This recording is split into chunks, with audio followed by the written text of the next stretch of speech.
नमस्कार दोस्तों, स्वागत है आपका हमारे YouTube चैनल पर। आज की वीडियो में हम भगवद गीता के अध्याय 10 श्लोक 13 की चर्चा करेंगे। यह श्लोक हमें भगवान श्री कृष्ण की दिव्यता और उनके ज्ञान के स्वरूप के बारे में बताता है। अगर आपको हमारा कंटेंट पसंद आए तो कृपया लाइक करें और सब्सक्राइब करें। चलिए शुरू करते हैं इस अद्भुत शिक्षाप्रद श्लोक का विश्लेषण। विज्ञानं वदाम्यहमिति सर्वं तदन्यतामिति।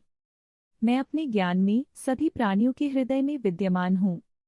इस श्लोक में भगवान श्री कृष्ण यह बताते हैं कि वह ज्ञान का स्रोत हैं। वह सभी प्राणियों के हृदय में विद्यमान है।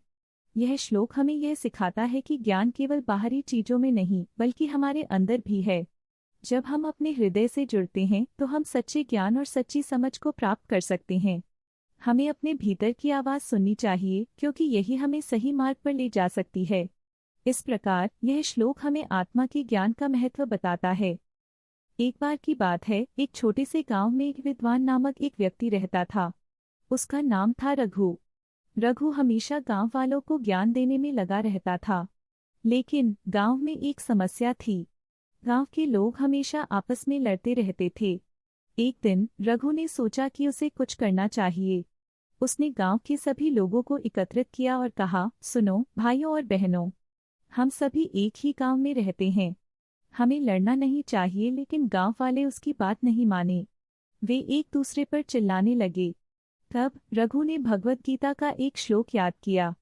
उसने कहा, भगवान श्री कृष्ण ने कहा है, मैं अपने ज्ञान में सभी प्राणियों के हृदय में विद्यमान हूँ। यह सुनकर गांव वालों ने रघु से पूछा, क्या इसका मतलब है कि हमें अपने अंदर की आवाज़ सुननी चाहिए? रघु ने मुस्कुराते हुए कहा, बिल्कुल।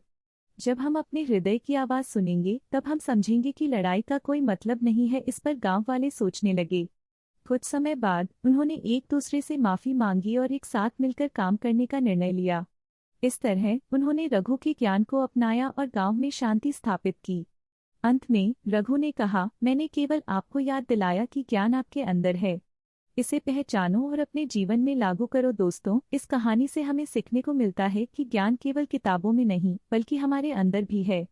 अगर आपको यह कहानी पसंद आई तो कृपया लाइक करें और सब्सक्राइब करें। और ऐसे और भी ज्ञानवर्धक वीडियो के लिए हमारे चैनल को देखते रहिए।